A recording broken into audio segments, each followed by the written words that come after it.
ng baboy mo ho, na si Bugris. Ayan si Bugris. Ayaw kumain ng pagkain niya dahil napusan ng pagkain. Ang ano yan eh, ibang palandi yan ang pagkain na binili ko. Yung matagal na yan sa akin, ang kinakain na din niya. Haluan ko ng titirang pagkaon. Ayan si ano ko, punggol ko. Punggol. Ayan si punggol ko. So yun na, sigisahin na natin sila ng timba. Ito. Ano na natin, i-mix na natin. Ito yung sabi.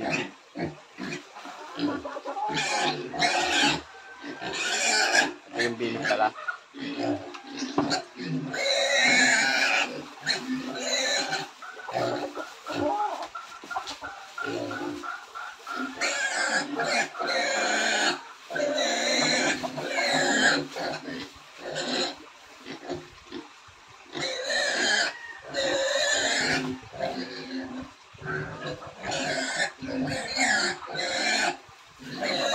Na ano, mga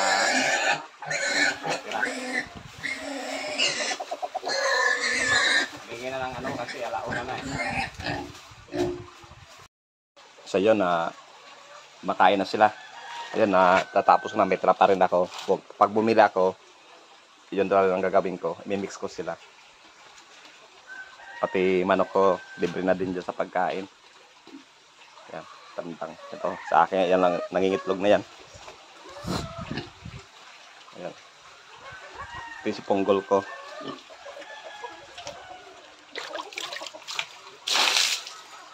Lakas uminom ng tubig yan. Ito, lalagyan ko din ng tubig to. Kasi kulang na siya sa tubig. Mahilig din sa tubig to eh.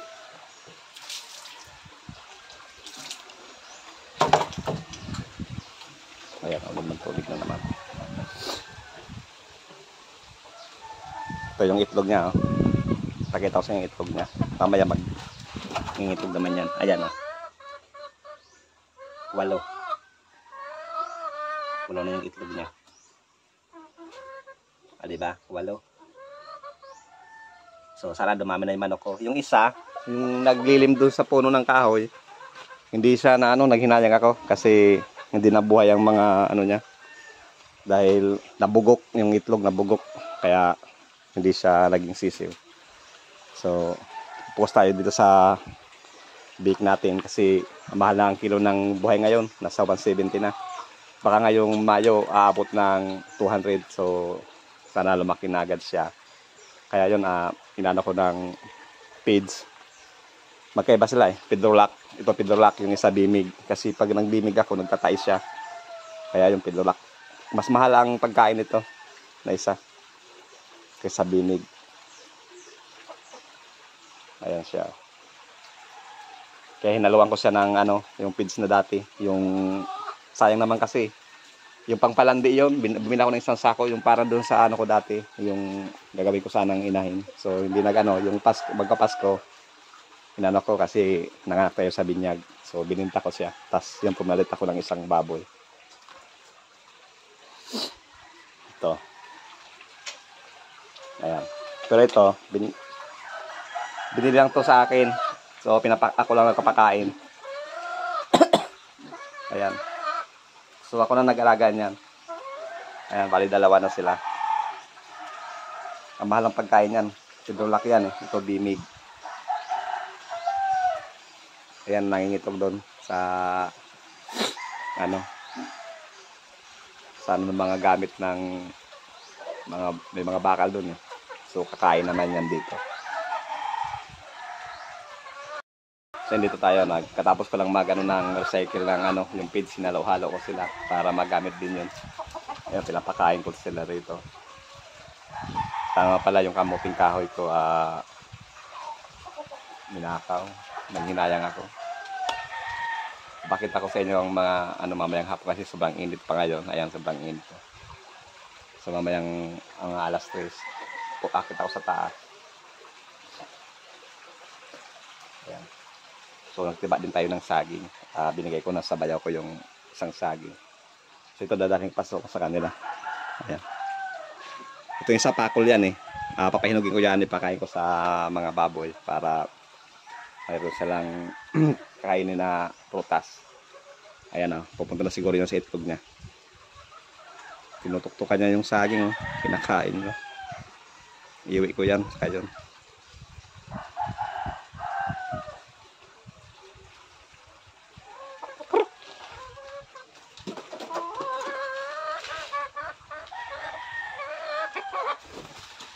So yun na, update mamaya. Natin sila ng dahon. Kasi tapos kumain, pinapakain ko ng dahon ng saging. Yung isa muna, pakain ko kasi yung isa, mayroon pa pagkain siya. Ano, naparami ko kasi ang pagkain dito. Kasi pag hindi mo binigyan ng solve na pagkain, ingay ng ingay yan. Ito, hindi nag-iingay na isa. So ito, lalagyan natin ito sa mga dahon ng saging.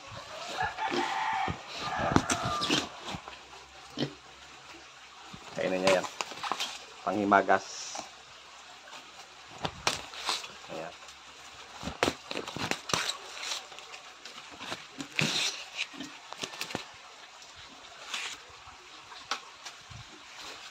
Yan, panghimagas niya yan.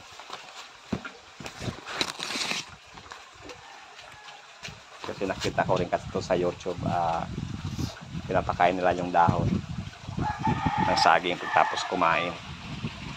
Ayan. Yung isa naman pagtapos niya kumain, bibigyan ko din siya. Meron pa kasi siyang pagkain. No? Magdadalawang buwan yan ngayong ito 14 ito eh. Magdadalawang buwan, 14. Ito naman 5. Ngayong 5, 2 buwan siya. Ayan. 2 buwan yan ngayong 14. Ayan. Daming pagkain na naibigay ko sa kanya. Solve siya. Ito, mabilis kumain siya. Kaya dahon ng pagkain niya.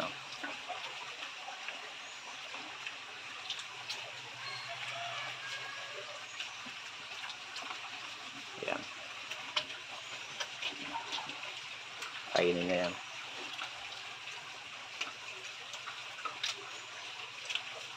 Ang pagana kumain yan eh. Mabilis kumain yan. Nasana yan sa hindi binababad ang pagkain niya. Kung gusto niya pagkain niya, hindi binababad sa tubig. Ito naman, ayaw naman ng hindi binabad. Gusto niya nakababad ang pagkain niya sa tubig. Kaya higop lang siya ng higop. Ayan. Halos magparehas na sila kalaki. Kasi mas malaki naman kasi to kaysa dun sa isa ko. Kasi nabili ko to, malaki na talaga kaysa dito. Kasi isang linggo lang pagitan nila eh. Iniwalay ko lang siya kasi ito nagkatay ito dati. Ang pagkain kasi nila, isa lang. Pagkain nila bimig. Pero sila bimig. Ngayon, nung pinagsama ko sila dito, yung ito, kumayat. Kasi nagtatay palagi ng bimig.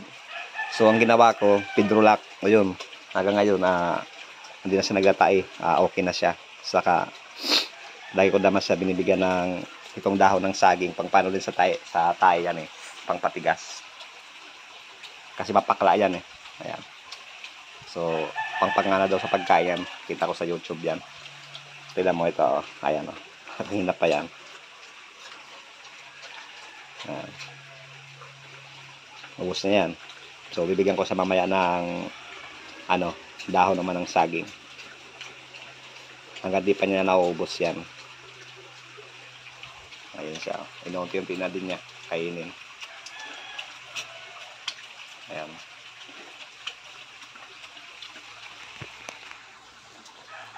Sinahabit si mamaya. So yun na, hindi pa tapos kumain. Hindi ko pa nagbigyan ng dahon. Kaya malapit nang maubos ng dahon niya. So itatabi ko na muna to. So habang hindi pa tapos sa kumain, papunan ko muna to ng tubig.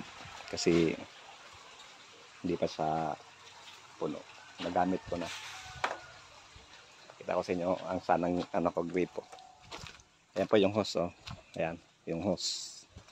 So tatambay muna tayo rito para sabihin ng mga tao dito na nagnanakaw ng saging ko. at saka kamuting kahoy, shoutout sa inyo. Sana nakatulong sa inyo yung kamuting kahoy ko. Pero ano din ako kasi pinag-anuhan ko din yun, nagirastusan ko din. Patabas, patanim, lahat. Tapos nakawin lang. Mabuti sana kung may humingi. May humihingi naman sa akin, binibigyan ko naman hanggang 2 puno. Kasi 2 puno, maraming laman eh. Ayan na yung gripo ko.